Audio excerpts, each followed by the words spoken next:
Hello, everyone, and welcome into the Mountaineer Postgame Show, the first of the basketball season. I'm Schuyler. That's Christopher Hall, live from the WVU Coliseum with the West Virginia Mountaineers getting the win 93-61 over the Division II Charleston Golden Eagles from down south in the state.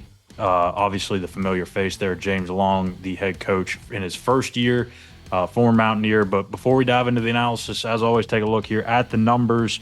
Tucker DeVries with the 18-point output, 4 rebounds and 2 assists. Javon Small had 11 points, 5 boards, and 3 assists. And for Charleston, it was C.J. Meredith, 13 points and 6 boards. West Virginia shot 11 of 33 from the three-point arc, went 15 of 16 from the free throw line. Only 7 turnovers. The key stat here, I thought, was the turnovers that they forced and helped cause was 22 for Charleston. So, Chris, initial thoughts here from this one, the first game under Darren DeVries.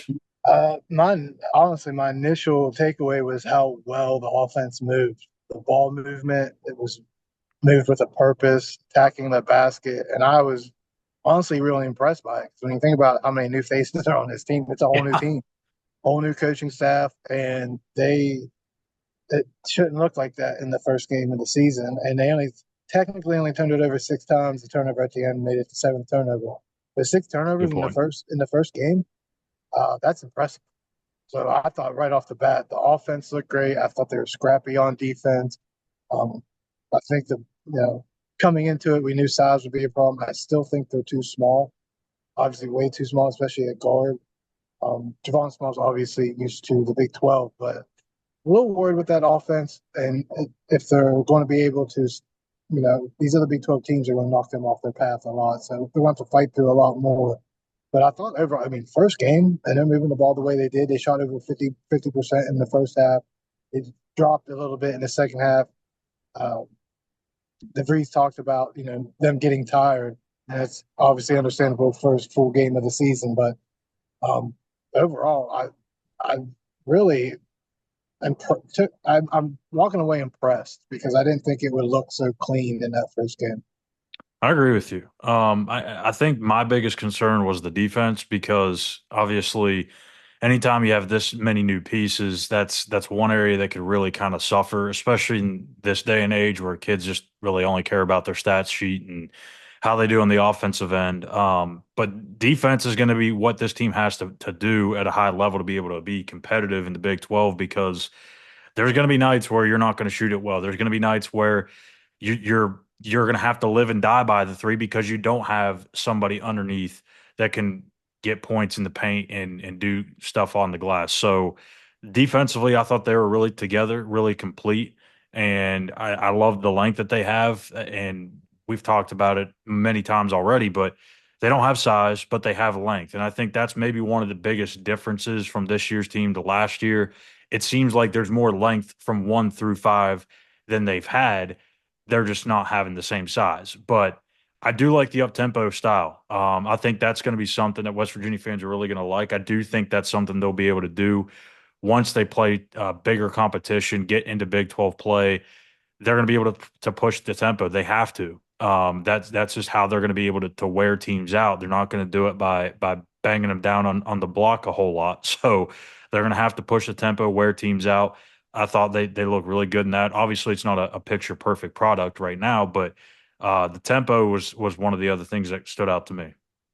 Yeah, and there's also a different face on the sideline, right? With Darren, Yeah, very active on the sideline, coaching his team, putting guys in a position.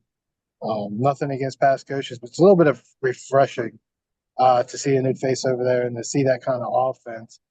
Not just not having to rely on a ton of screens off the ball, just movement from all five. So it's really, don't know what the future holds, and it seems Reed's he seems to me like a coach. He's going to adjust every year to his roster, and right now they're just playing positionless basketball. Yes, they have the center, but he's able to kind of step out and do what he wants as far as moving the ball. So yeah, again, kind of shocked about really how smooth the offense ran. And yeah. again, there's so many new faces on this team, but they were able to just come together and put that kind of performance up. And yes, I understand it's the University of Charleston, but at the same time, The last few years, I'd say they kind of struggled in these exhibition games when they were trying to put teams together. So credit to him for getting these guys ready to work. Italy trip obviously paid off. Probably something that was missing last year. Kind of gel that team together. But shooting is a little bit concerned from the outside. Obviously, 11:30 to three isn't great. Um, Hopefully, see a little bit of improvement as that season goes along. But I think a lot of the misses came in the second half there when they didn't have the legs. Biggest surprise in this game for me, I think it's Jonathan Powell. I mean, I knew that he was going to be turning some heads. He had turned heads when the team went to Italy.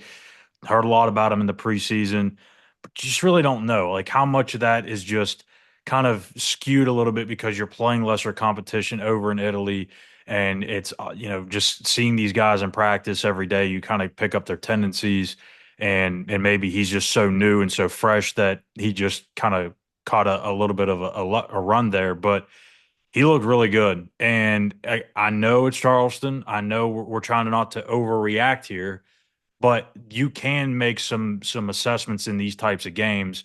He's a player. Like I don't know what his role is going to be. I don't know when or if he's going to be a rotational guy this year, but he has all the makings to be a special player here and a key building block for Darren for a long time. Yeah, also like KJ Tenner as well. Yeah, So yeah. He's he small, but he he's was mighty. solid. He played solid. So, yeah, they've got some pieces. Javon Small, there was a lot obviously talk about him and his role in this team, and honestly, we've heard so much hype around some of these players over the years. His start was nice. We'd like to see him finish it out. Obviously, with the cramps, he went down with cramps. But I really liked what I've seen from him. And then Tucker, obviously, he's Good as fine, advertised, right? trying to get to the NBA, trying to get in, within those first two rounds. Well, only two rounds in the NBA. But I thought he played well. 18 points in 22 minutes. That's exactly what you want from your star player, right? So I like to see. I think the biggest issue we have right now is rebounding, and that goes back to size. Um, Darren said after the game that's something that he hopes to see this next week. He believes that will really improve, but he knows as well as his team they're going to fight and scrap claw in the Big 12 to win those rebounding battles. If I remember correctly, I think they were out rebounded in the first half.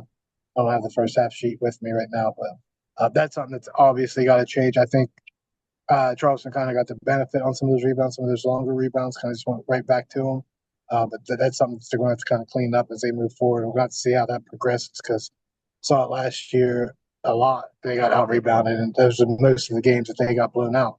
You Yeah. can, beeline rule, right? You can trade turnovers for that, but they're not playing that type of defense, and you can kind of maybe hit threes, but you don't want to rely on it. Just clean up. I think if they can clean that up and be a little bit more competitive on the boards, this team could actually surprise some people. It's a low bar right now for this team, but Yeah. he could surprise some people to finish further up than what I think is expected, especially from the national media. Absolutely. I mean, you got an NBA prospect in Tucker DeVries. Javon Small was really good tonight. He's already proven to be a Big 12 caliber player. And I was kind of just shocked by seeing him again tonight. I barely remember much of what he did last year in the game against West Virginia, but he is quick off the dribble, man. Like he is somebody that can really put pressure on the rim, really stress out an interior of the defense. So He's that's patient. I think that's what yeah, he's not. He's quick, but he's very patient, and he knows how to read the calculated. defender. Yeah, he's very calculated. Takes care of the ball. Again, taking care of the ball is huge. That's a huge step.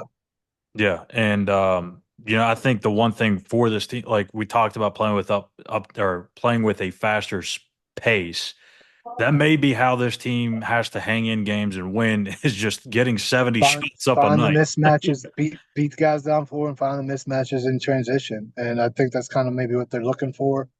And you can get mismatches the way they move the ball. They can get Tucker in a lot of mismatches. Not so much in the Big 12 because again, there's a lot of length, there's a lot of size, but seeing tonight the way he's able to play with its mid-range game, whether it's down on the post or find an outside shot. Yeah, Tucker definitely is as good as advertised. I like that fast paced. I think you get 65, 70, 80 shots in a game, you're going to give yourself a chance, especially when you don't have the size. You got to make up for it somewhere. So you got to, I think that's probably the best way to do it is get up as many shots as possible. The more chances you have at it, the more chances you have to score. So, lastly, too, Amani Hansberry. I know he's not the biggest center in the world, but I thought he showed some good things tonight. He stepped out and knocked down a shot. When's the last time we saw that from a technically a center at West Virginia step out and knock down a three? That looks like a smooth shot. Thoughts on him? Yeah, looked good. I thought Eduardo Andre made himself big at Wasn't times. surprised. Yeah. Made himself big at times. So, yeah, Hansberry obviously undersized, but yeah, he looked good. And when you have your starting five there that can all stretch the floor and shoot it, that's going to be a tough team to difficult. How many times have many Mountaineer fans have asked, where's our stretch four? Where's our stretch five? Well, Now might you have it got this it. season. Now you may have it this season. And it's going to And be interesting how they tinker with this lineup because, you know, are they going to take Sincere out at times and maybe put Hansberry and Eduardo in there for a little bit to start a game? It'll be interesting to see how this starting lineup plays out. yeah, Sincere is an interesting player. I think Jaden Stone's going to be a really good player for them too off the bench. I think he only had like what 2 points tonight, but he's somebody that has proven to score it at a really high rate. I think he had over 20 points per game last season, one of the only 25 players that did so. So he's going to do it. Toby Okani He's was as very good as active. I was just about advertised. to say. I was going to say he's very active. He's the next guy I was going to bring up. Very He active. Very he long. Very long. he reminds you He's a guard, somewhat but of he's 6'8". Gabe. He's a 6'8" guard. Yeah. He reminds you Yeah. somewhat of Gabe, but way more athletic than Gabe. But he just brings the same presence on that end of the floor. He's Yeah. tough, hard nosed, scrappy, going to do all the dirty work. Okani is a tremendous find. So there's a lot of pieces on this team. It's just a matter of what they can do together, especially when they get up some against these bigger teams that they're going to have struggles with on the board. So they're going to have to shoot it well. Like you said, you got to shoot a little bit better than 11 of 33 from three, but not a bad start for Darren DeVries and the Mountaineers, 93-61 over the Charleston Golden Eagles in the exhibition. And that'll do it for us here tonight, here on the Mountaineer Postgame Show. I'm Schuyler Callihan. That's Christopher Hall. Make sure you hit that subscribe button here at West Virginia on SI. Give us a follow on X at SI_WVU. And we'll see you back here tomorrow for the postgame show between West Virginia and Kansas State on the Gridiron.